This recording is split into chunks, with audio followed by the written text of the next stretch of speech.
Keris Nogososro juga disebut Naga Sasra, adalah salah satu keris pusaka paling legendaris di Nusantara, khususnya di lingkungan Keraton Jawa, seperti Kesultanan Yogyakarta dan Kasunanan Surakarta. Keris ini diperkirakan dibuat pada masa Kerajaan Majapahit, oleh seorang empu sakti bernama Empu Supo Mandrangi, atau dalam beberapa versi disebut Empu Mayang, atau Empu Ramadi. Keris ini termasuk keris luk ke-13, berlekuk ke-13, dengan bentuk naga menyatu di bilahnya. Sosok naga ini diyakini melambangkan kekuatan raja dan hubungan antara dunia manusia dan dunia gaib.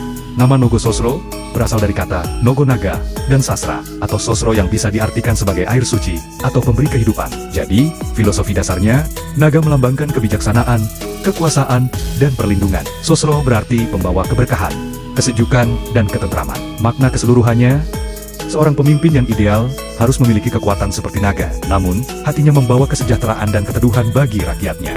Kekuatan mistis keris Nogososro. Secara mistis, keris Nogososro dianggap sebagai keris pamomong, keris pendamping yang memberi petunjuk dan perlindungan. Beberapa kekuatan mistis yang diyakini melekat padanya, antara lain penolak bala dan gangguan gaib, menenangkan tempat yang angker atau penuh energi negatif, memberikan kewibawaan tinggi bagi pemiliknya, dapat menuntun pemiliknya dalam mengambil keputusan bijak. Diyakini bisa berbicara secara gaib atau memberi isyarat lewat mimpi.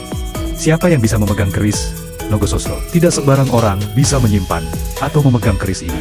Dalam kepercayaan Jawa, keris ini khusus untuk orang yang memiliki wasis spiritualitas tinggi atau yang berjiwa pemimpin. Biasanya diwariskan kepada raja, bangsawan, atau tokoh spiritual. Orang yang tidak cocok atau tidak siap secara batin bisa mengalami gangguan seperti mimpi buruk, sakit, atau ditinggalkan keberuntungannya. Diperlukan ritual khusus, seperti jamasan memandikan keris setiap bulan Suro, untuk merawat dan menjaga harmoninya.